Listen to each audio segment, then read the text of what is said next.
I'm Dave Baker. And I'm Andrew Price. Welcome to Deep Cuts, the podcast where we pick a topic and walk you through the ins, the outs, and the nitty-gritty, so you can appear like an interesting and idiosyncratic person at your next forced social function. Today's topic is... how many QAnon believers think that a random guy named Vincent Fuska is JFK Jr. Vincent Fuska is a middle-aged man with an unruly facial hair situation and a seemingly always greasy 1980s mullet.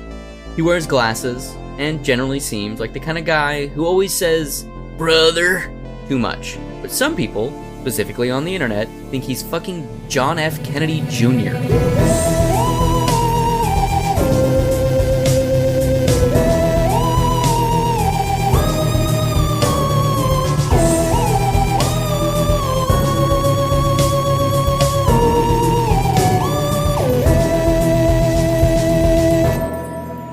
Act 1. We're here. We're really fucking here.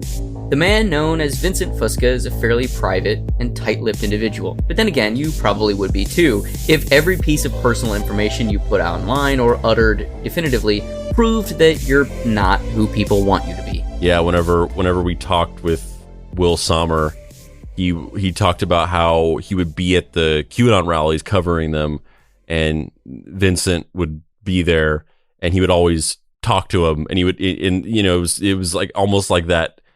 I'm assuming that the because all these journalists and content creators, whether they are pro Q or sort of Q skeptical or anti Q, because they all go to these rallies because the people are there supporting Q, and then there's the journalists and things like that. I'm assuming that they almost build this weird, almost like comic book convention-esque rapport where it's just like, oh, hey Vince or whatever.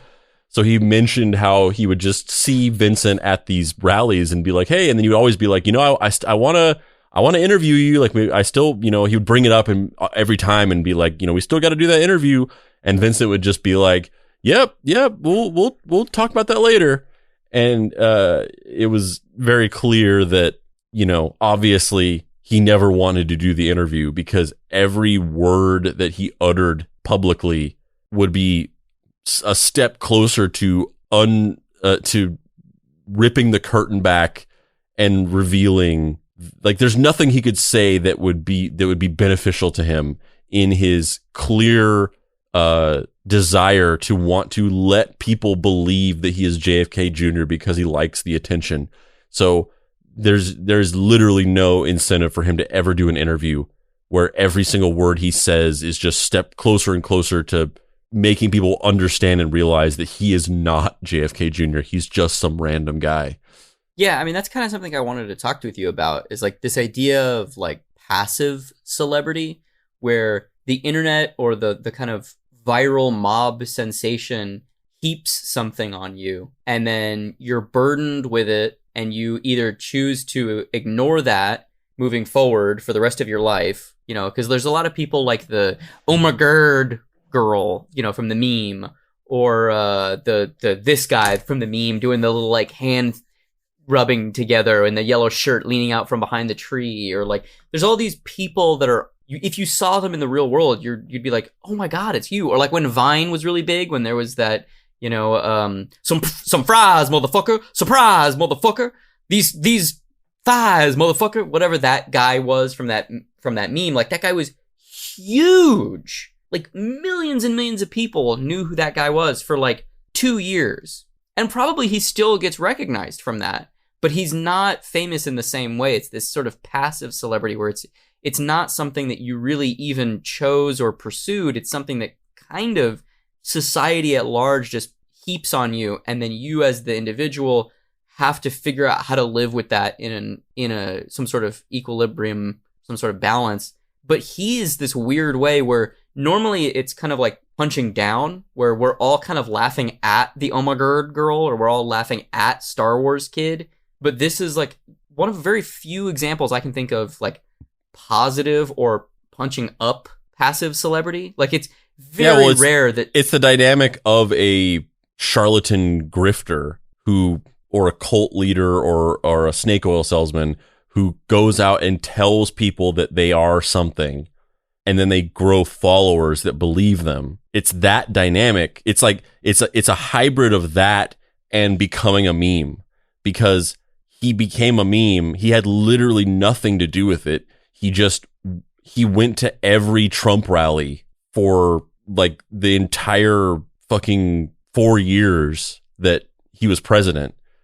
And he became a meme in that they created this conspiracy theory about him. But the meme or the conspiracy theory about him that was hoisted upon him that he did not come up with, he did not make up, he did not choose, he had no idea it happened until he found out sort of secondhand.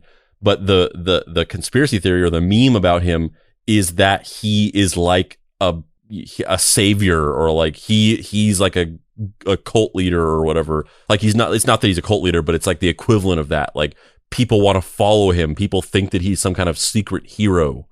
Yeah.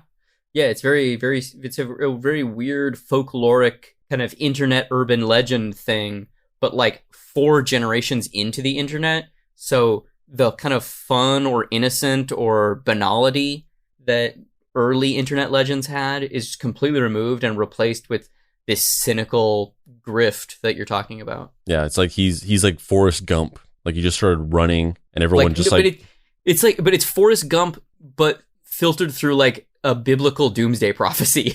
Yeah. It's like 666 Forrest Gump, which sounds kind of awesome to me, but this is not awesome. It's just 666 Forrest Gump. The King Diamond's other. Mama always said life was like a box of human entrails. Yeah, 666 Forrest Gump is on the same King Diamond album as Blood Libel. Yeah, 100%. I mean, this is a bigger discussion of just that will be touched upon in the mainline QAnon episodes, but like all of these things started off as these weird like trolls and like satire movements and people being disingenuous on the internet.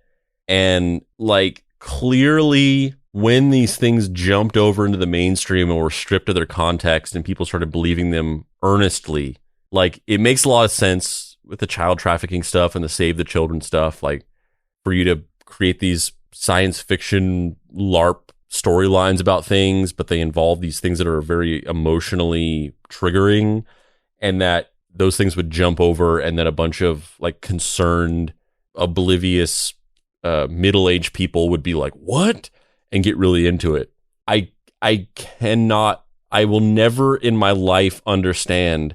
Like I get the people who believe these things sort of like in a meta way where they don't really believe them. It's just fun to like have it be a part of it. Like they believe in Vincent Fuska being JFK Jr. because it's just fun to believe it all. Like it's all like a game to them. It's like a fun community and a fun identity to be involved in. But I will go to my grave still trying to unpack in my mind how someone could actually genuinely believe this. So we're going to read an article written by Justin Viejo and Phil Thomas, which is going to kind of chronicle some of this Vincent Fuska stuff. This week marks 22 years since John Fitzgerald Kennedy Jr.'s plane was pulled out of the Atlantic Ocean. The anniversary of the crash that killed him, his wife Carolyn, and his sister-in-law Lauren Bessett, is a somber milestone for the Kennedy family. For some QAnon true believers, however, the son of the 35th President of the United States not only survived the tragedy, but is poised to make a dramatic return to public life. A bizarre theory has emerged suggesting that the accident was just a ruse to fake his death and that he will re-emerge, perhaps as early as next month, to join a reinstated President Donald Trump as his VP.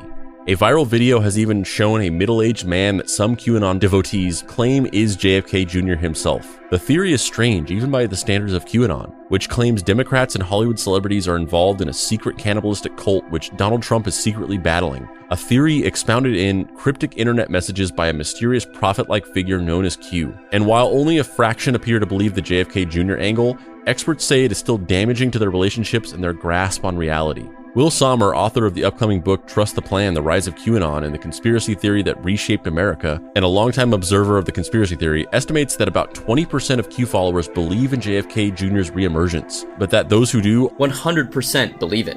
QAnon itself is obviously pretty dangerous. It's hard to say whether the people who believe the JFK conspiracy are more dangerous than the other QAnon people who don't, but, you know. He told The Independent. Part of the problem, just like any QAnon belief, is that it's so bizarre, it alienates people from their friends and family. But how did John, poignantly pictured saluting his assassinated father's coffin at the age of 3, come to be drawn into such an outlandish fantasy? The story goes that after faking his death, Kennedy returned 2 decades later to help Mr. Trump drain the swamp. First, he supposedly appeared as Q himself, or close to Q, with the Q drops of cryptic information. Then, he was to have revealed himself in 2019 to replace Mike Pence on the president's 2020 re-election ticket, or maybe the 2021 reinstatement, quote unquote.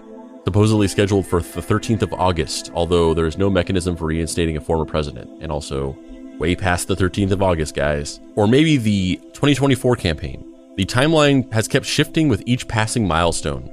In the meantime, the lore goes, Kennedy has been in hiding, disguised as a middle-aged, fedora-wearing financial services manager from Pittsburgh named Vincent Fuska. JFK Jr. began trending on Twitter after the comedy duo The Good Liars spotted Mr. Fuska at the CPAC Conservative Conference in July in a video that went viral with 14,000 likes and 2,000 retweets. Are you JFK Jr.? Yes or no? How did you survive the plane crash? Or was it faked? Wink twice if you're JFK Jr., the parrot asked him. Their target, apparently no longer 6 foot 1 inches tall and wearing a pro-Trump shirt saying, "We want you back, sir. We miss you, Mr. President," responded, "I don't know who you are, man. Oh, he's filming. We gotta get going." Mr. Fuska did not immediately respond to the Independent's request for an interview, but it's unclear which is the real Vincent Fuska, as several Twitter accounts invoke the name of the man some believe to be reincarnated JFK Jr. This is his real Twitter account, which is Vincent _Fuska, but he hasn't tweeted anything since December 11th, 2020. It has 160,000 followers. Too crushed, man. Yeah. It's funny too, because he like retweets a bunch of stuff from other Vincent Fuska accounts. So weird. Fucking retweeting Lynn Wood. Jesus. Yeah. Nothing all that crazy to write home about, but you know, that's the guy. One Twitter account at Vincent _Fuska with 134,000 followers tweeted in the early hours of the 7th of January, the day after a pro-Trump mob stormed the Capitol to try to prevent Joe Biden's victory being certified, a mysterious poem featuring lines like, "Surrounded by truth, you see them attack. Do they eternally want freedom intact? Soon you'll be shown the republic where we emancipate at." That is so cringy. I gotta say, but it's cringy, but also it resonates in a whole different way, because I'm sure this will come up in the mainline episodes, but QAnon people, there are 2 truths about QAnon people. Well, there's three truths about QAnon people. The first truth is, for some reason in their head, like they haven't progressed past that mental state that you're in high school, where you think that like the most profound way of expressing yourself is by writing poetry, and so they think like in their mind that is like the most profound, deep way to express yourself is by writing poetry about things. The second truth is that they constantly, in lieu of just saying things, they just write these poems and they post them like vaguely. They'll just like throw a poem out. And the third truth is they are awful. It's the worst attempt at poetry I've ever heard. And it's all exactly like this. Every single QAnon poem I've ever read, and I have gone deep. I have been researching this for literal, I don't even know. I've read books, hundreds of podcast episodes, deep research, reading papers, all like months. It could be 5 months at this point. I don't even know. I mean, I've been researching this stuff for years. I've been following QAnon since 2017, but researching specifically for this episode, 5 months maybe. I wasn't keeping track. So I've heard a lot of this poetry, and it's all the same. It's that same rhyme scheme. It's the like limerick rhyme scheme of like da da da da da da da da A da da da da da da da da B da da da da da da da da C da da da da da da da da D.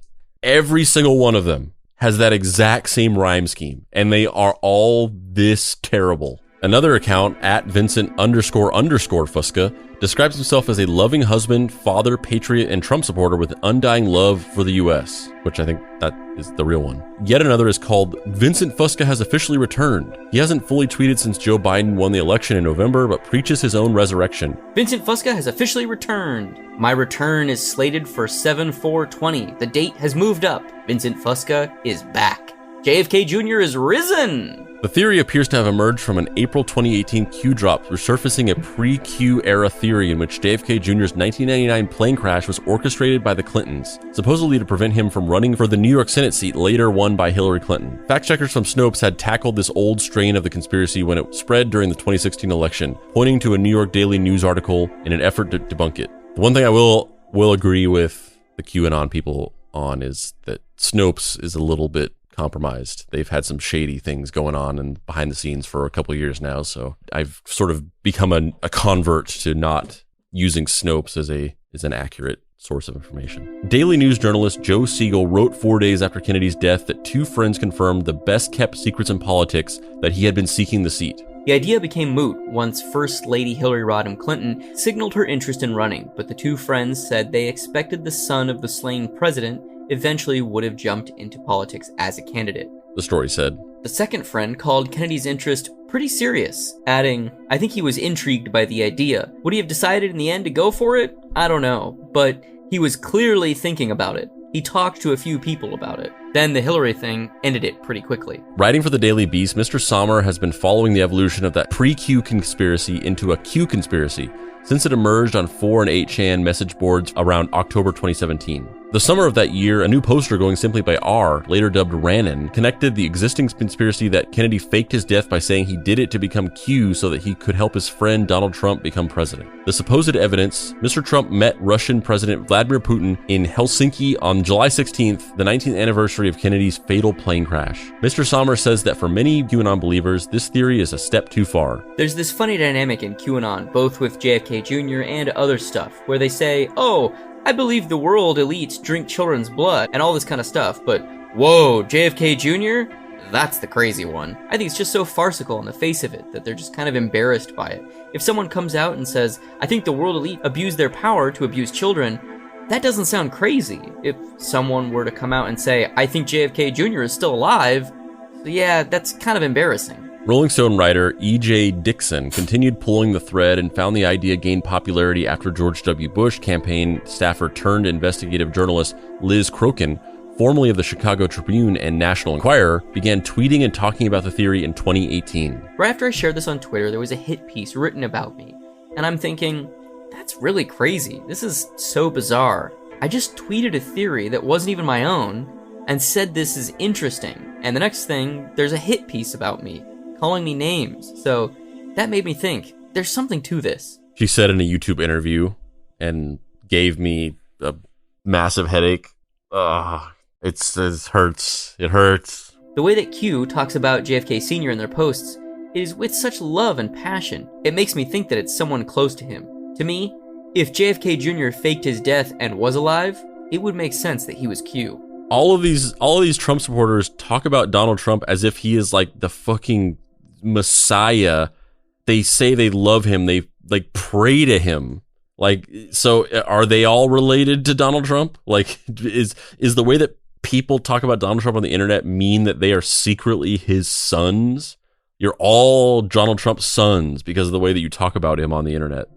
More evidence came in the form of an unverified quote from Kennedy published in his George magazine from 1 month before his death. He said, if my dear friend Donald Trump ever decided to sacrifice his fabulous billionaire lifestyle to become president, he would be an unstoppable force for ultimate justice that Democrats and Republicans alike would celebrate.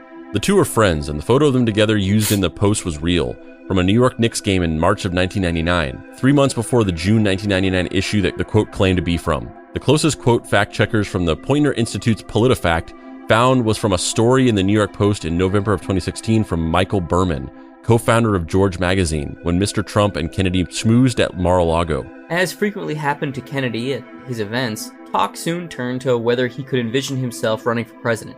Trying to deflect the presidential chatter, Kennedy noted that the Trump estate was far more glamorous than the Kennedy family compound a few miles away.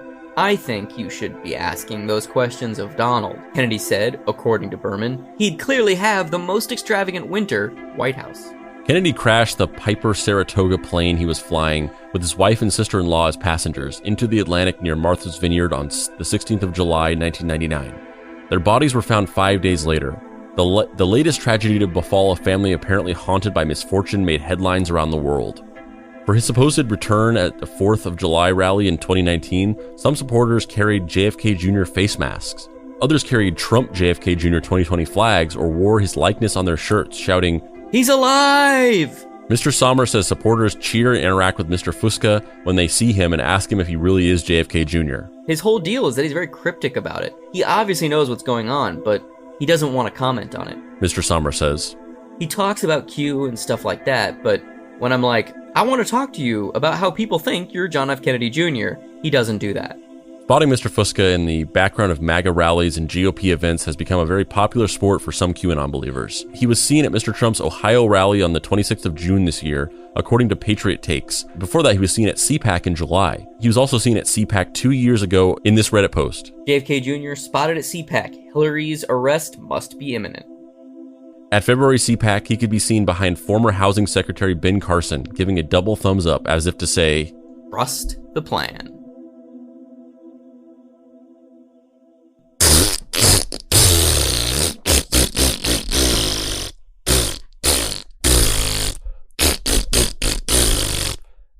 We're all gonna fucking drift into the sun. We all are fucked. We're all gonna die. This is our world now. Nothing is real. Just jump off the edge of the earth. Also, Dave is Dom DeLuise. Can you imagine Dom DeLuise trying to squeeze inside of my skin? Trying to wear me like a fucking flesh suit? Disgusting. That's some Cronenberg shit right there. Not only can I imagine it, but right, keeping it alive in my spank bank. Yeah. You've got a whole Pornhub category dedicated to it. And when we come back from the break, we're going to take a look at another QAnon side story: the strange tale of Dr. Matthew Johnson and Zorth, the psychic QAnon Bigfoot.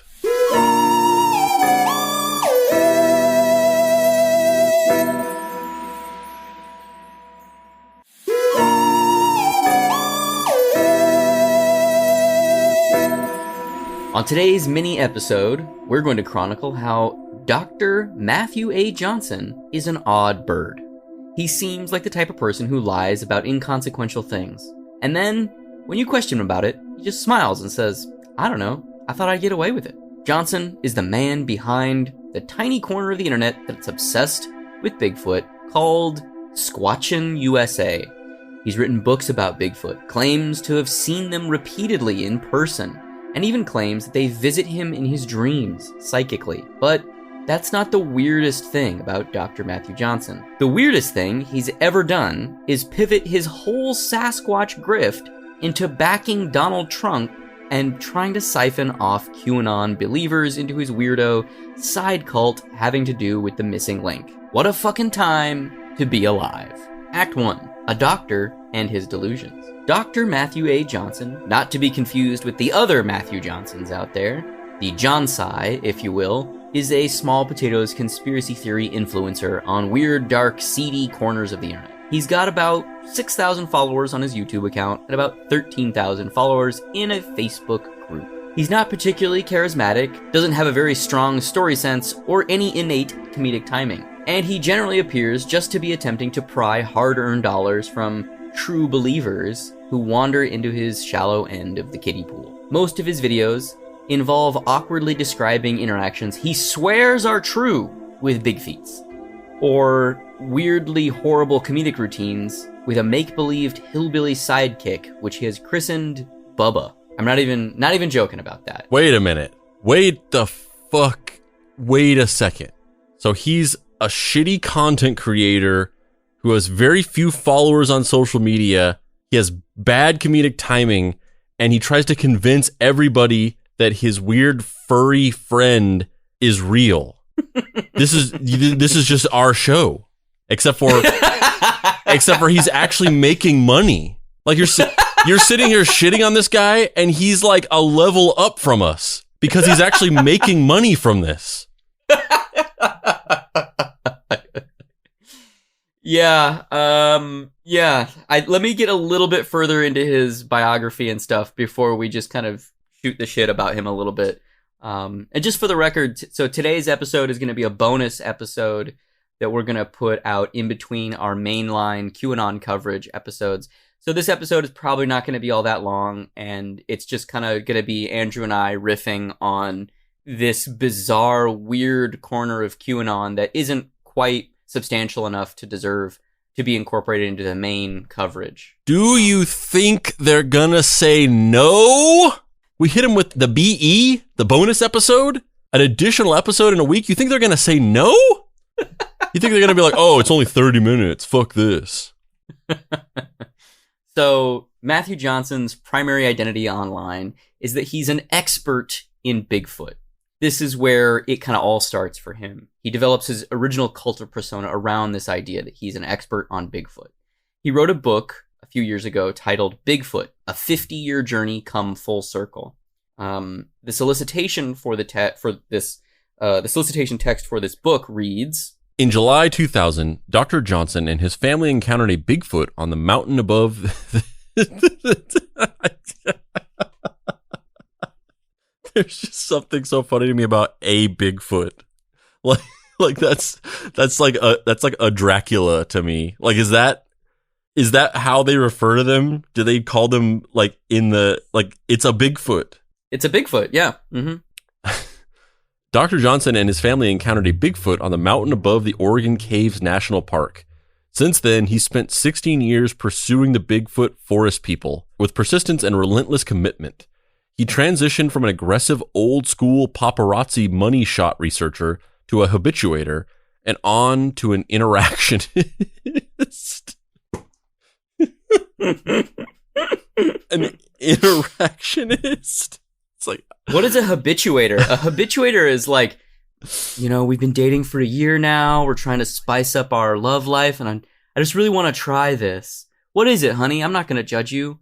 I want to try the habituator. Oh my God! Get the fuck away from me, you freak! That's so degrading. He wants to take it to the next level with the big feats. He wants to habituate the relationship, but unfortunately, I'm pretty sure that he's gonna get put in the friend zone by Bigfoot. So we're now looking at the cover art for Dr. Matthew Johnson's Bigfoot, a 50-year mission a 50-year journey come full circle. What is the cover art? I mean, oh my God, it's got a foreword by Bob Gimlin. Yep, that's the next thing I was gonna bring up. Yeah. So this cover was, it was auto-generated in book cover maker X for on the iPhone App Store, and so it's got all this. It's got like a fairly straightforward font for Bigfoot at the top in big letters, but then a 50-year journey come full circle. It's written in a completely tonally wrong font that does not fit the vibe of Bigfoot at all, and also it's really hard to read. So it's like this. It's sort of this script font.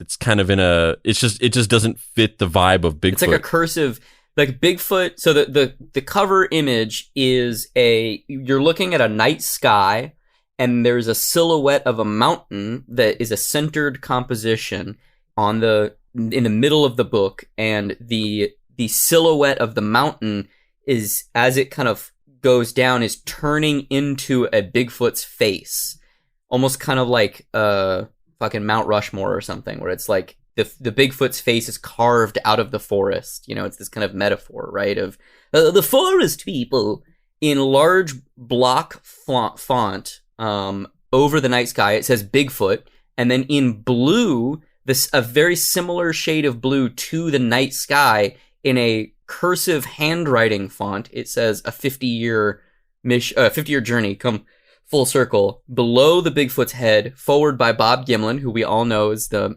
man who had the Gimlin Patterson tape prank played on him. He's the one that Andrew and I believe to be the man that was kind of the patsy in it, in that he was not told that this thing was going to happen, and it was Patterson used Bob Gimlin as almost kind of like this control, where they went out there riding around on horses looking for Bigfoot. Oh my God, it's a Bigfoot! What is that? Bob Gimlin, look over there! Bob, my friend Bob, who doesn't know that I've arranged this guy in a Bigfoot costume to run around the woods and that we would find him. Look, right there, Bob! And Bob Gimlin, for better or for worse, bought it hook, line, and sinker, and it kind of fucked up his whole life. You got auto-hoaxed. Yes, and we did a whole episode on it, so if you're interested in that, go back into the feed and find the Patterson fucking died, took the secret to his grave, and then Bob Gimlin is just out here. He's wandering the lonely crick, trying to find civilization, lost in the malaise of a conspiracy theory that he never asked to be a part of. Yes. And so Bob Gimlin has written the foreword for Bigfoot, a 50-year mission, or a 50-year journey come full circle. Why do I keep saying a 50-year mission? Jesus. Because you can't read it. Because that font is impossible to read. So you're saying it. You're trying to say it from memory, and you can't read it. Yeah, it's very true. But yeah, we've talked about this before in like alien circles, where there's this weird intersection of like computer art, lack of skill, and pure passion that just makes images that are very haunting in a way that they're kind of almost not intended to be.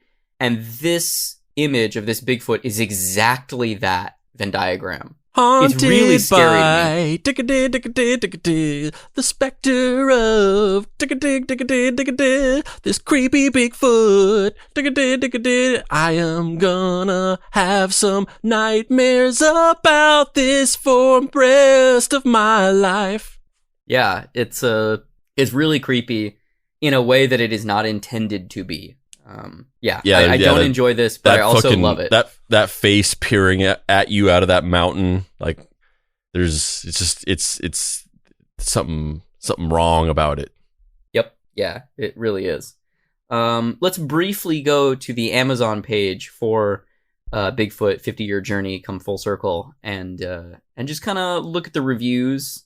Look at what it's got listed. It was published January 1st, 2017. And it has one 5-star rating. 2017, the year of the Bigfoot. Yeah.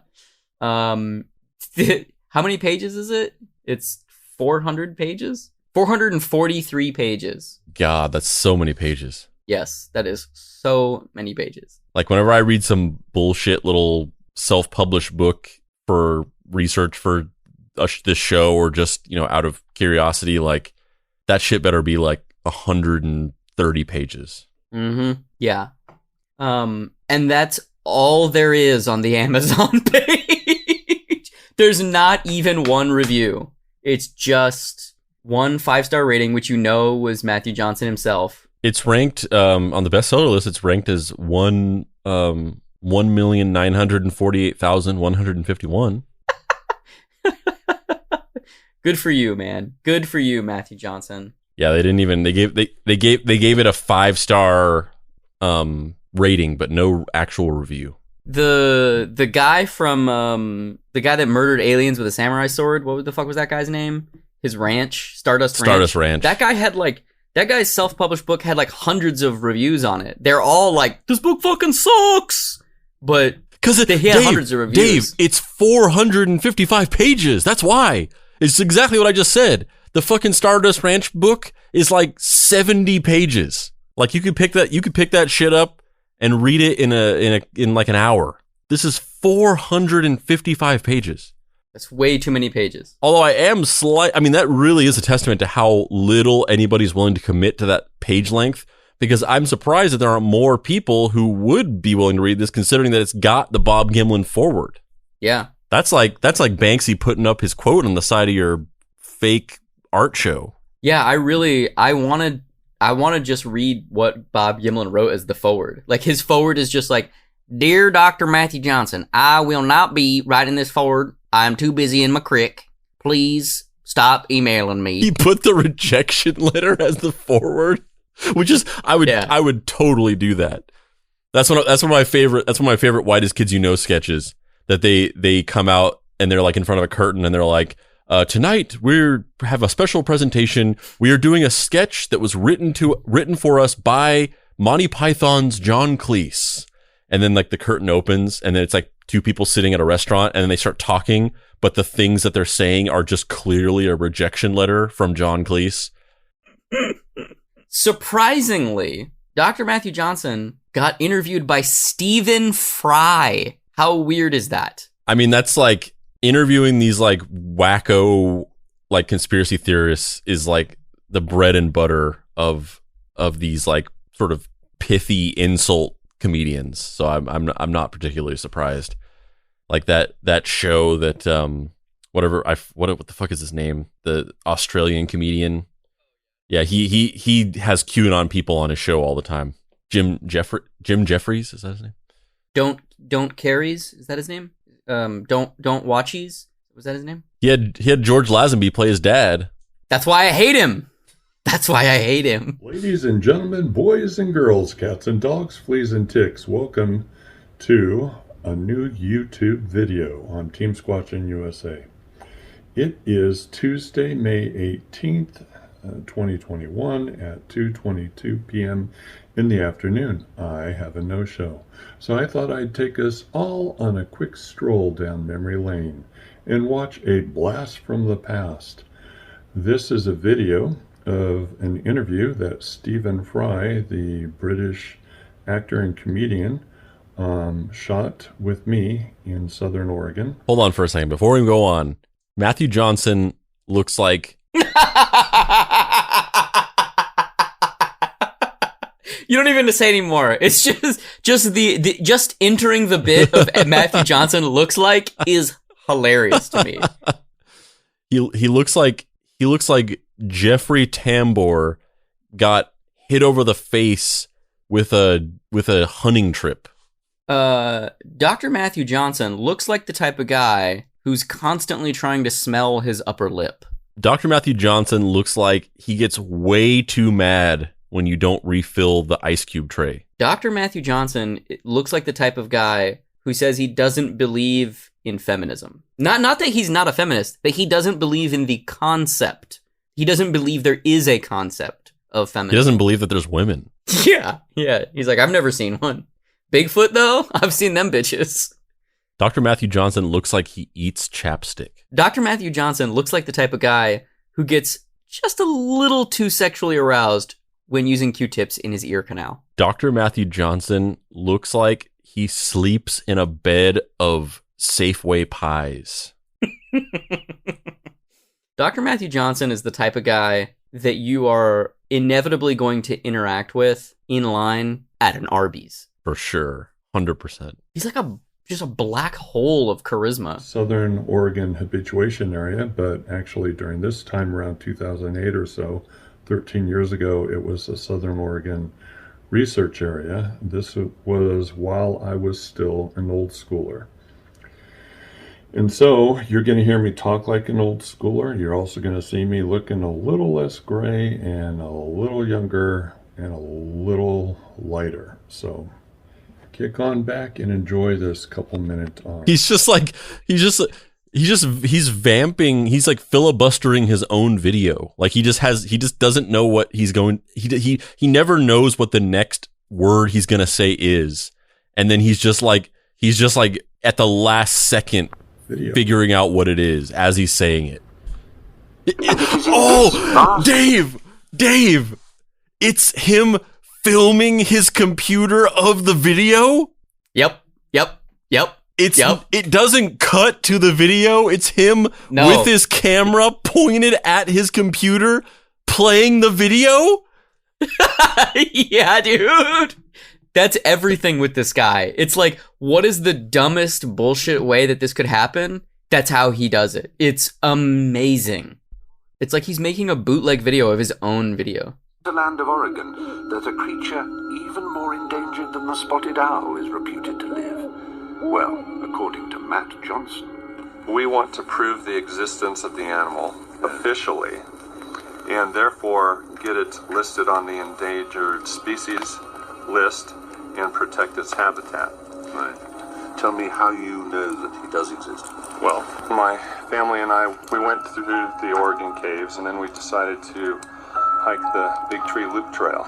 So we were about a mile up the mountain around 5 p.m. or so, and we started smelling something. He speaks at the exact cadence of Stevie from fucking Malcolm in the Middle. Downwind, down the hill. And then we hear this noise as we walk. Very deep bass, guttural mammal, and much louder and more bass than I can do right now, but it went whoa, whoa, whoa, whoa. And we're like, we stop, it stops. And we're looking at each other like, what is that? We walk again, whoa, whoa, whoa. We keep going. We eventually get to a point where Mother Nature is knocking on my door. So I have to, I have to hike up the hill through the brush, probably about a good 60, 80 feet away from my family, and I'm behind some brush and trees doing my thing.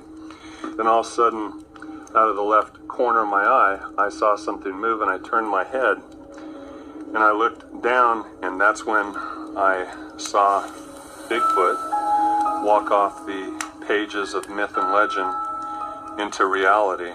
You know, I had some people afterwards say, well, why didn't you stop and take pictures? And it's like...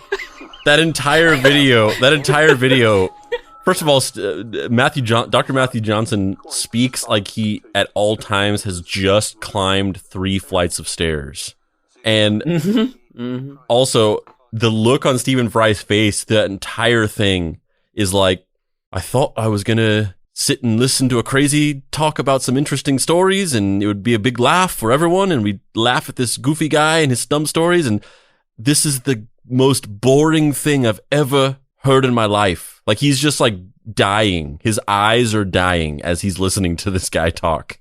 Like, he's like, I thought this was going to be a fun, entertaining thing where I was going to talk to some kooky Bigfoot people, and my soul is suffocating. Also, did he like almost start crying for a second? Yes, he absolutely did. In the middle of him telling a story about how he was shitting in the woods, he started weeping. What? Just thinking about his family moved him to tears. Fucking Stephen Fry is just trying his best to be like, yeah, He's like, you know that feeling when your like foot falls asleep? My head feels like that right now. Yeah. So that's the craziest thing about this is the beginning of this, right? So Dr. Matthew Johnson is a Bigfoot person. He has this, either it's some sort of kayfabe grift to try and make side money, or just a kind of basically like the thing that the dude that had Stardust Ranch had, where it's kind of just like he's an older guy and maybe he feels underappreciated or overlooked by the world, and he decides, oh, my identity is going to be this. I'm going to take on a persona of a Bigfoot hunter. But then it starts to get weirder, because Dr. Matthew Johnson doesn't just believe in Bigfoot. He has concocted a whole mythology for them that is not based on anything other than his specific version of the Bigfoot. So Dr. Matthew Johnson has coined the name the Xanuu, Xanue, and the Xanuu is what he refers to Bigfoot as. He claims that they call themselves the Xanuu.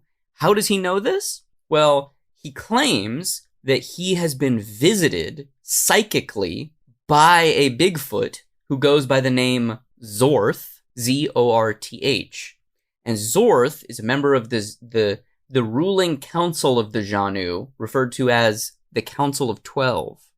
And Zorth visits Matthew Johnson and tells him ways that Matthew Johnson can help Bigfoot, can spread Bigfoot awareness, can get information out about the world of Bigfoot and how to simultaneously keep it private from certain factors that would want to do Bigfoot's harm, and how to increase its popularity in places where people are friendly or positive towards Bigfoot. You think I'm gonna say no? Yeah, I know. So you think I'm gonna say what the fuck? Yeah, it's really, really strange. And he's been doing this for a couple years, and he has this whole elaborate tapestry of characters and events and sightings, and most of which are fairly harmless and like just pretty transparently fake. Like they're pretty just who in their right mind would believe that a Bigfoot would come and visit some guy psychically? Like that's not even part of Bigfoot mythology that they have psychic powers. Like it's one thing for alien UFO guys to be like, and then a UFO, I saw it and then it phased into another dimension, because that's like an accepted convention in that kind of end of the conspiracy theory pool. But like Bigfoot hunters and mythologizers typically don't believe that Bigfoot has any extra human ability. It's just he's the missing link between simians and humanity, and they're just like big primates ostensibly. Yeah, how the fuck did the psychic powers get evolutionized out of us? Right? That's some bullshit. That is some bullshit. Yeah. We were fucking huge, covered in fur, super strong, psychic. And then Mother Nature, tall and super strong. We always get a woof woof woof woof. Yeah, and then Mother Nature is like, nah.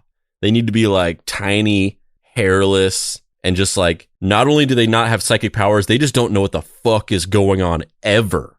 Like they don't know what the fuck anything is. They don't even know how their own selves feel. Fuck this psychic shit. They can't even process their own thoughts. Yeah, for real. Let's take a look at this testimonial that Dr. Matthew Johnson has on his website. That's pretty hilarious to me. That's definitely not written by him. This is a testimonial from Rick and Macy. Bigfoot number 1. I was on patrol and working graveyard, early morning hours with fucking 0100, 0400-ish military time.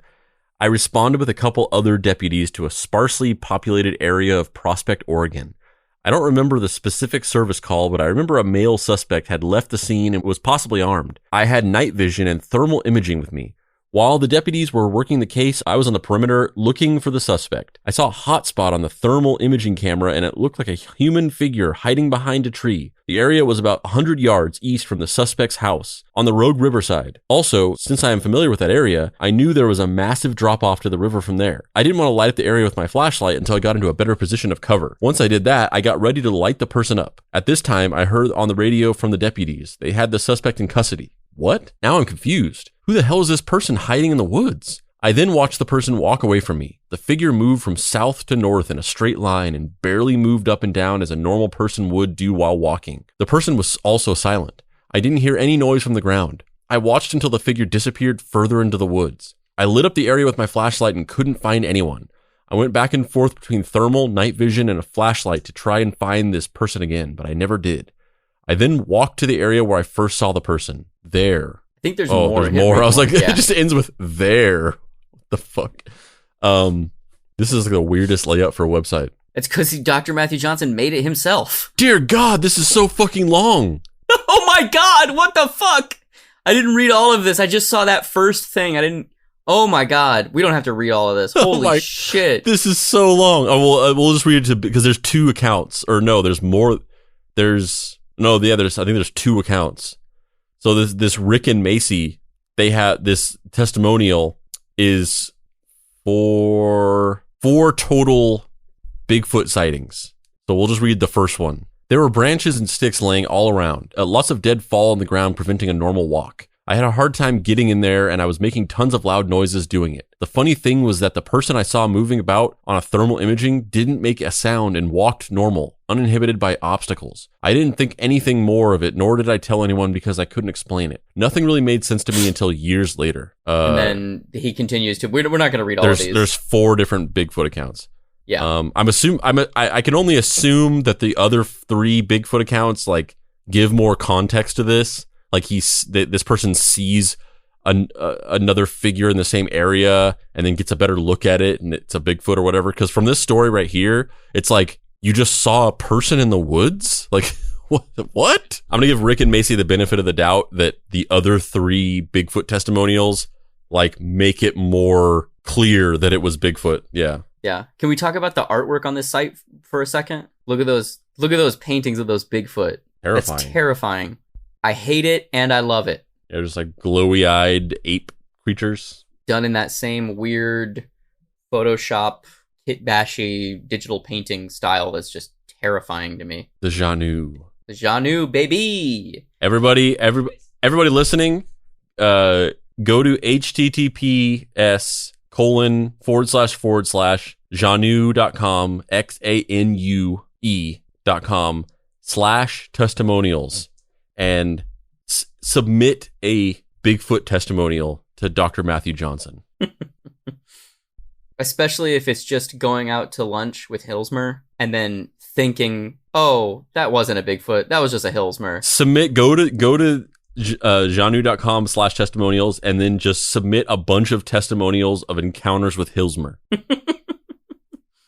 And say something like, oh, I think that this creature I saw was like closely related to the Janu or something.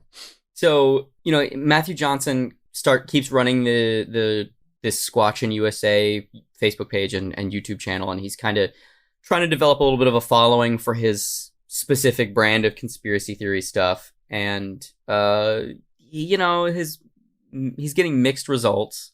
And then he starts incorporating other ideas in, like he posts a video claiming that the Bigfoot are sending these psychic orbs as symbols around his property, which are obviously just, it was hailing outside of his house, and he took photos, and the hail looked like little glowing orbs, and he's just like, oh, I'm gonna pretend like these are part of the kayfabe now. And made a whole video about these orbs that he witnessed out in the woods or whatever. And like it's you got to do anything to get to piece that canon together, man. Yeah, I mean all of it is that kind of stuff. But basically up until about like I think it's about mid 2018, it's all pretty benign, But eventually, looking for a way to market his Squatchin' USA videos, Johnson decides to start a Facebook group. And that's where things go from harmlessly sad to pathetically harmlessly super sad. So this is a song that incorporates Dr. Matthew Johnson's supposed Bigfoot recordings. The Spirit of Sasquatch by Thomas Potter. We're watching a slideshow of really creepy drawings of Bigfoots. That song is just like a stock sound for like siren in the distance. It's not a Bigfoot. I think there's actual recording stuff at the very end. If you like skip to the end, maybe it was before that, or I don't know, but I think there's like weird fumbling, like what's that over there noise? Nope, it's just the hiss of recording the silence of the forest. That's fucking garbage. Yeah, it's hot garbage. Before he knew it, Team Squatchin' USA had grown to almost 10,000 people. And with Johnson's political inclinations and the fervent QAnon uprising that was happening at the time, he decided to pivot the group. He went from telling people about the fact that Zorth, the Janu, and the Council of 12 were real, to telling people that they wanted Trump to be president. So I found... I know that he says some weird things sometimes, but I just like that he tells it like it is,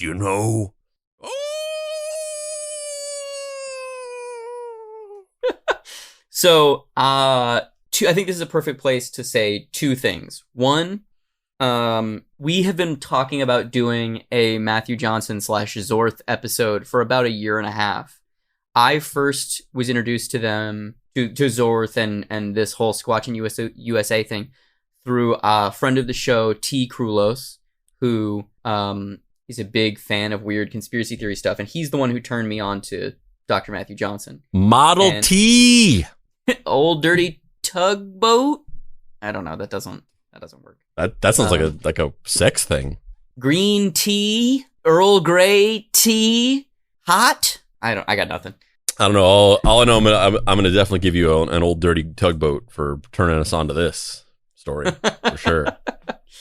So, T. Krulos told me about this, and initially I was just like, that sounds really stupid, but I'll go check this out. I'll see what it is. God, what a fucking rude thing to say to him. No, I didn't mean. He was I didn't mean that. He was like, hey, man. He was like, hey, no, man. No, I have no, this. No. I have this cool thing, and you were just like, that sounds fucking stupid. But all right, I guess I'll waste my time right now. No. I didn't mean it that him telling me the idea was stupid. I just meant like it sounded really frustrating because this is like peak of the Republic is crumbling, and the last thing I wanted was more Trump stuff. But T was completely right, and it was so bad on him. T, did it hurt your feelings whenever he talked to you like that? Oh my God, I didn't mean that. I love T. He's a super nice guy. Been on the show multiple times. Love that dude. But so I joined the Squatchin' USA Facebook group just to like see what was going on in there, and dear God, it was so weird. The first video I watched was Matthew Johnson talking to camera. So all of his videos are him in a car recording himself talking while driving to work in the morning. Which is that's called a boomer vlog, of course. Right. And so he was doing that and talking about how Zorth had visited him the night before and had told him stuff about the election and what was going to happen in the election, and how Zorth was basically saying, keep the faith, Trump is going to win, stuff. I don't remember what the specifics were, but and then the next video was him in the car talking to camera, and he was talking about how he went up because it was trash day in his neighborhood, and he went up to the trash cans and fed the Bigfoots with their trash. Like, it was so weird, and I just... Thanks for the garbage, MAGA 2024. It's amazing. And so basically after the election, everything just spiraled out of control. And he was like openly saying, Zorth is visiting me. Zorth is saying, keep the faith. Zorth is saying that Trump will win. Just eat your popcorn. Just eat your pop. Like, he was saying all these QAnon style stuff.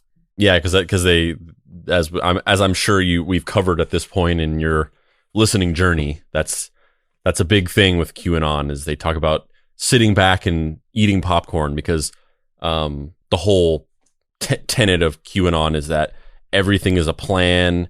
You just got to sit back and watch it happen like a movie.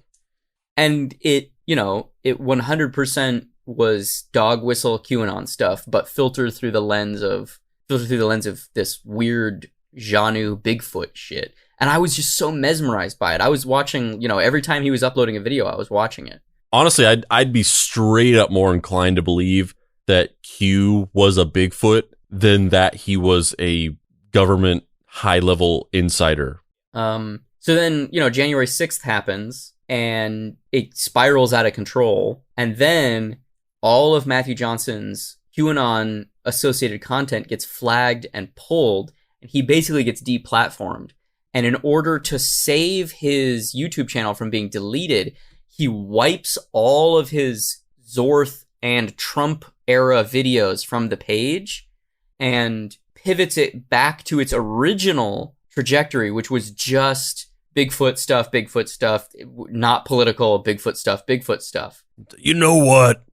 I kind of feel like it's not that I don't support Trump, but I just kind of feel like I'm tired of the division, Maybe I'm gonna put a Biden Harris sign in front of my mud hut. Well, let's watch this video of this is him having finally. So he scrubs everything and then kind of goes dark for a period of time and doesn't post anything for an extended period of time, and then he makes this video as his big return back to social media. Also, that's kind of the unfortunate thing about all of this, and I think that's just gonna be pretty much a pattern throughout all of these episodes, is the sad thing is that none of this stuff exists anymore. These videos don't exist. It's all gone. And I'm not talking about just Zorth. I'm talking about any QAnon stuff. Hello, YouTube fans. It is Dr. Matthew Johnson. It is Wednesday morning, May 27th, 2020, 8 a.m. in the morning. Doc, you know how long it's been since you shot a video for these people? Hi, Bubba. Yeah, I'm just really frustrated for him. It's been a long time. No, Dave, no. I told you, dude. I told you. This is the most painful thing I've ever seen. I told you. I can't. Oh my God. I told you. I'd rather watch that blackface Chiquita Banana commercial. I told you. Oh my God. I fucking told you. The title of this video is Dr. Johnson and Bubba resurface after a lengthy hiatus. But it's like, it's just him. So it's like, it's not like, oh, he has like Richard McCaslin. He had like the little alien guy who had the voice coming out of him. It's just him. Or it's King backwards, whatever King backwards is. It's just him on camera doing the voice. So it's like he has a split personality. And there's not even editing where they're like cutting back and forth. It's just a one take of him driving in his car going, "Hello, everybody. This is my hillbilly persona." I mean, you just been acting like you fell off the planet, like it's flat and something like a cat pushed you over the edge. Oh, God. No.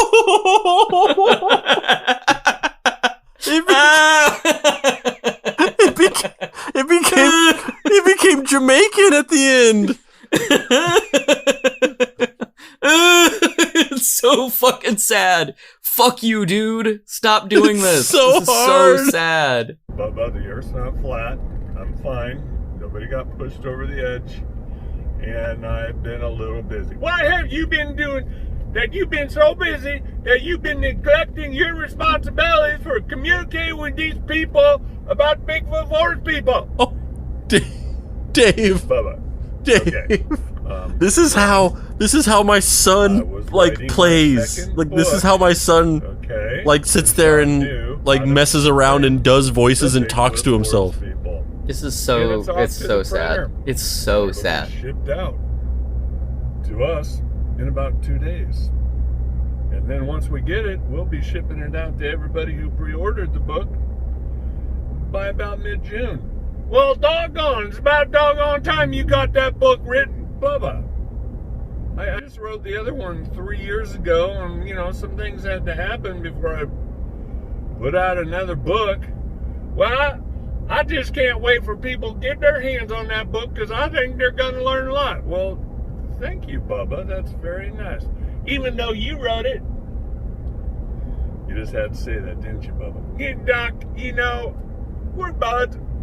We're buds. Yeah, we're buds. I got your back. You have my back? Yeah. Anyway, Doc, quit whining. Yeah, I have your back, and I think it's going to be a good book, even though you wrote it. And I think people going to learn a lot about the Bigfoot forest people, or what you call them, the Jandu. The Jandu. Are you mocking Zorth and the Council of 12? That's what they refer to themselves as. Whatever, Doc. Anyway, I'm glad you got the book out. Glad people going to be getting it about mid-June.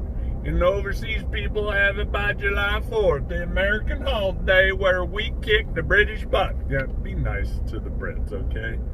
I have lots of friends who are Brits. Well, Doc, you can't help but pour the salt in the wounds about how we earned our independence from the tyrannical British government, taxes without representation.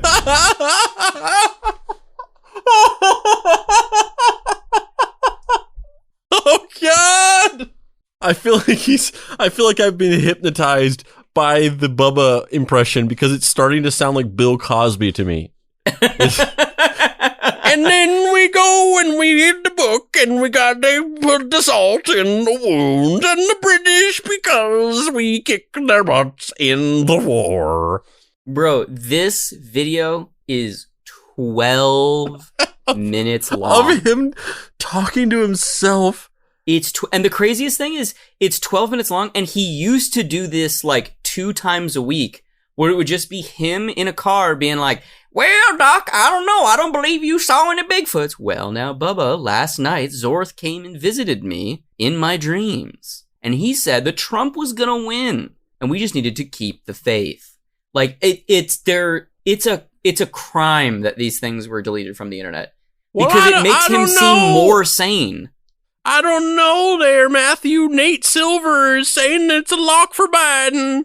Well, you know, it seems like the Gallup polls and some of these pollsters, they're less and less likely to, you know, be able to predict the outcome of elections anymore. It seems like poll prediction is just, you know, becoming almost an obsolete science, and it's just not really. The advent of social media has just really kind of blown up the models.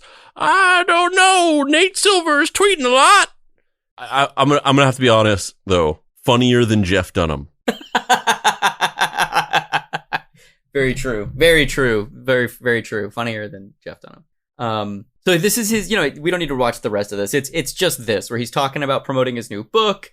He's coming back, bigger than ever, noticeably not talking about Trump. He's not talking about QAnon. He's not talking about any veiled associations to alt-right movements, even though this guy did that. But he's purposefully not doing that because he almost got the channel deleted last time.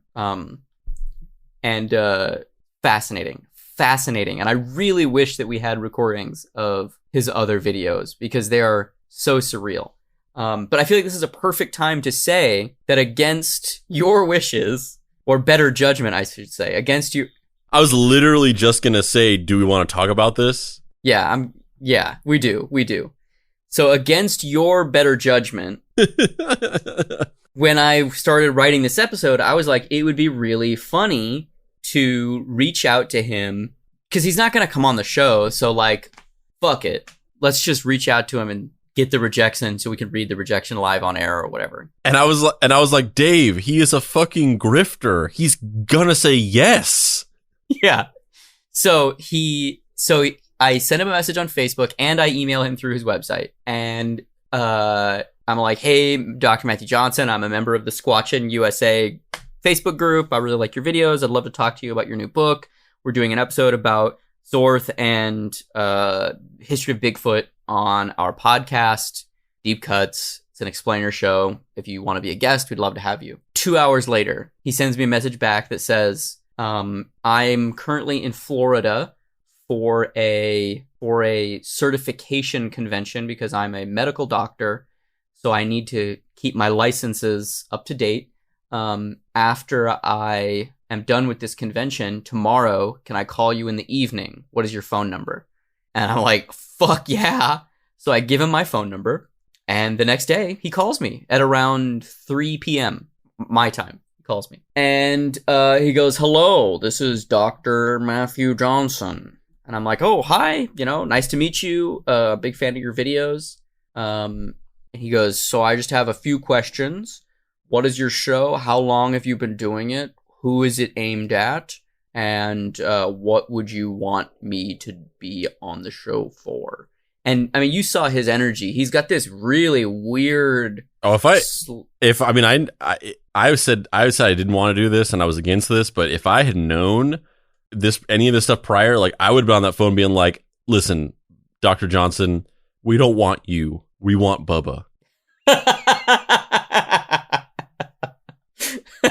Yeah, we want to interview Bubba. Yeah. So, he has this very strange, stern, stilted way of speaking. And it kind of, part of me was, I don't know why I was nervous, but I was nervous for a couple reasons. I was nervous because who the fuck knows what this guy's going to do, because he's a crazy pants Trump dude. And then I was nervous because I didn't want to make him feel like I was making fun of him, because I genuinely wasn't in that moment. I was like just trying to, be like, good faith, let's have a conversation on the show, right?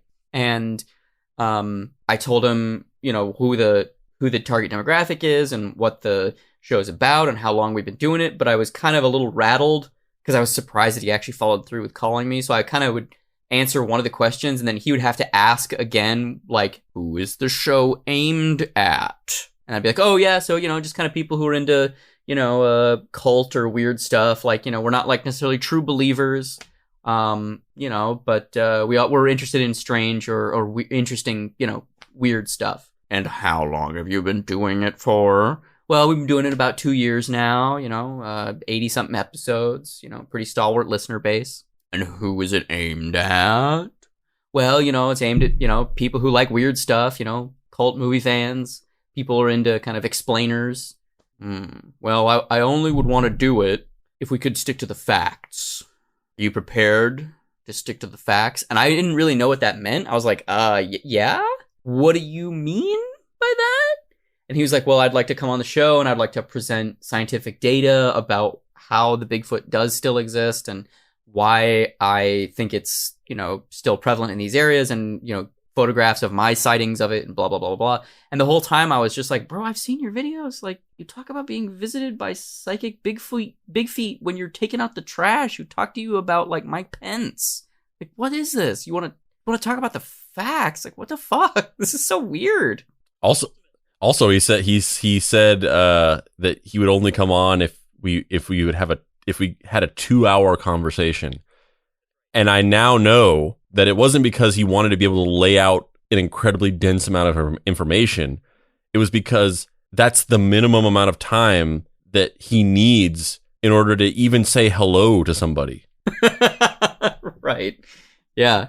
So ultimately, we talked for probably about 10, 15 minutes. We agreed to have him on the show, and he was like, are you going to have you read my books? And I said, no, I haven't. And he's like, do you read? And I was like, yes, I do. And he was like, if I send you my books, will you read them? I said, yeah, absolutely. He goes, okay, just give me your address and I'll send you some books. And I was like, well, do you have PDFs? I've got a lot of books and I kind of don't want to have physical copies of stuff in my house. And he goes, well, you can just burn a couple of those and take mine. And I don't know why, but that comment really just like rattled me.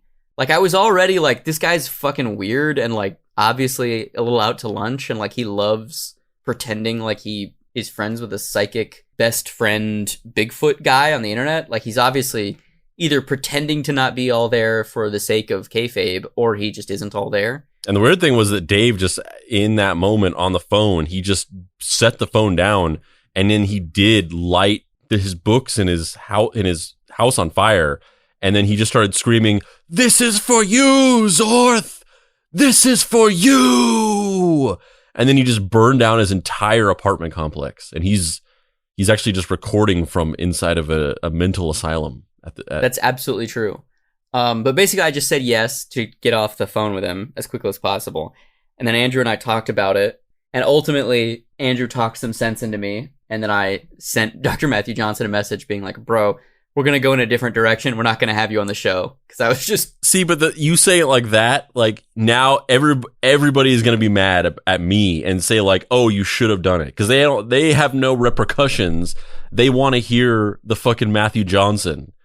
So now they're going to be like, oh, I didn't mean to put this. I didn't mean it that you ruined it. I just meant you were the voice of reason the whole time. You, from the get-go, you're like, we shouldn't do this. And I was like, no, it'll be hilarious. And then the guy threatened me in this weird passive-aggressive way about burning my stuff. And then I was like, oh, yeah, Andrew was right from the very beginning. This guy's weird. We shouldn't do this. Yeah, I don't mean that to pin it on you as like, to divulge or to kind of shift any responsibility away from me. We shouldn't have reached out to him in the first place. I was the one who did that foolishly. And then when confronted with just how bizarre this man is, I was like, I think this is a path left better untaken. Yeah, I was just surprised that you thought that you thought it was going to be a thing to do where he was just going to reject you and you could just say that you did it. Because I was like, Mark Sargent like agreed to be on our show in like a minute and a half. Like these people live for this. Yeah, I was definitely foolish. And so ultimately we chose not to interview Dr. Matthew Johnson. Mostly because I don't know that I could have made it through that 2 hours without just being like, bro, what the fuck are you talking about? You're a lying piece of shit. Like, what are you saying? What are you saying? Yeah, I mean, it would just be so uncomfortable. It's not a experience that I want to live through. Yeah, well, we didn't end up doing it. So it's all good on that front. Dr. Matthew Johnson has a new book out, Janu, Befriending the Bigfoot Forest People. And as a final note for this episode, all of this shit gets so much better because Dr. Matthew Johnson is currently plotting his next big comeback. Dr. Matthew Johnson has been featured on 15 plus TV shows and 300 plus radio programs over the past 20 years. Although his family's initial encounter with Bigfoot up on the mountain above the Oregon Caves National Monument Park on July 1st, 2000 has been thoroughly covered, absolutely no one has filmed a complete documentary of his 20 years of research. Unlike the same old TV programs that air every season and never end up finding Bigfoot, Dr. Johnson and his association have not only found the Bigfoot forest people, they know who they are, where they're from, and why they're here. Dr. Matthew and Cynthia Johnson are seeking a documentary producer who is willing to put in the time to thoroughly cover his 20 years of research, including an abundance of evidence and multiple witness testimonials. The end product will be unlike anything ever produced or ever revealed about the Bigfoot forest people. In short, this will end up being a positive career changer for you, your media company, and a mind-blowing revelation that will help change mankind's understanding of everything they've been taught to be true about the universe that we all live in. If you are interested in documenting a completely different approach to finding Bigfoot, a successful approach that will change the understanding of the world we inhabit, please click on the contact button and reach out to Dr. Matthew and Cynthia Johnson. Dare to be different and a real game changer. Thank you for your time and God bless. Errol Morris clicked on this immediately. I first knew that I would go and make a Forest People documentary with Dr. Matthew Johnson upon hearing his mellifluous tones exiting my computer monitors while I was at the film festival in Munich. He asked me if I had his books. I said no. He told me that I would have to burn my books to get his. I obliged. I went into my library and I burned my entire collection of books, including all of my family photo albums. I now have no photographic memories of my family, but I have read Matthew Johnson's books. They represent the purest emotions in the world. And I do not regret burning all of those photos of my children in order to get this beautiful treasure in the form of Dr. Matthew's novels. Yeah. Just to summarize this really quick in ending, Dr. Matthew Johnson was a rather harmless Bigfoot conspiracy theory enthusiast who saw a way to try and gain some clout on the internet by pivoting his decades-long love affair with Bigfoot into a QAnon-associated conspiracy theory, attempted it, and failed, and is now attending conventions in Florida and threatening me with burning books. Yeah, which is what everyone did. All these people, all these influencers, there's a huge community of people in the health and wellness community. We talked to Derek Beers from the Conspirituality podcast about this. It'll be in one of the episodes. All of these influencers who sprung up around Q, whether they started because of Q and they got famous on, solely from making Q content, or if they were doing something prior to it, they were a health guru, or they were a rapper, or whatever, or like a mommy blogger, or any of these people, they all saw this opportunity to latch onto these hashtags to grow their audience and consolidate, a larger following because of QAnon and the where we go one, we go all, and all of these different hashtags, and they all did it. And to varying degrees, it worked a lot. It worked very well for them. For some people like Matthew Johnson, it didn't really work and it was kind of pointless. And for a lot of people, they got hundreds of thousands of followers, which is kind of sad. I mean, it's sad that these people latched onto an ideology solely to grow audiences. Like, these people did not care about these things. they were latching onto these ideas of fighting against child trafficking and all these things disingenuously because they saw that there was an opportunity to grow an audience. And then the saddest part was that it was all for naught because they engaged in this and intermingled their identities and their online brands with QAnon. They all lost they all lost their brands. They all lost their pages, their audiences. It was all wiped. And, was it worth it to go from, having 3,000 followers to having 100,000 followers for like 5 months only to have their entire page deleted because they were involved in this? I doubt it in the grand scheme of things. If they really wanted to get past the anger of being deplatformed and feeling like they were censored at the end of the day when all that stuff is gone, was it worth it to like disingenuously adopt an ideology that you didn't care about or know about, just to gain some followers for a little bit only to lose everything? I really doubt any of these people would say yes. I agree. I'm Dave Baker. And I'm Andrew Price. Oh, this has been Deep Cuts. You can find me on the internet at heydavebaker.com or on TikTok, Instagram, and Twitter at xdavebakerx. You can find my comics Fuck Off Squad, Night Hunters, Star Trek Voyager 7's Reckoning, and Everyone is Tulip in comic book stores everywhere. Andrew, where can people find you on the internet? You can find me deep in the Pacific Northwest woods in the den of the Order of 12 with my Janu queen nestled up against her, nestled up against the supple breast of my forest goddess, suckling of the psychic milk.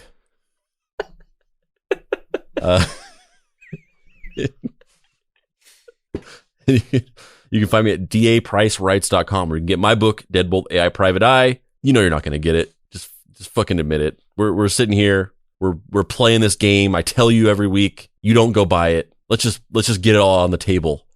And you can also get some Deep Cuts merch by going to deepcutspod.com, clicking on the shop, or you can just go to bit.ly.com/deepcutsmerch. And you can get t-shirts, you can get hats, all with cool Deep Cuts graphics on them. You can go to deepcutspod.com, and on the front page, you can find our Mystery Treehouse Investigation Agency patch for sale. Join us on Facebook at Deep Cuts Podcast. Join our Facebook group, which has a cool community of people that talk about the show and post memes and things like that. Or you can join our Discord, bit.ly.com/deepcutsdiscord. That's another newer community that we're building with a lot of cool channels talking about movies, TV shows, video games, the show, episode suggestions, more memes, all kinds of stuff. May Zorth be with you. Yes.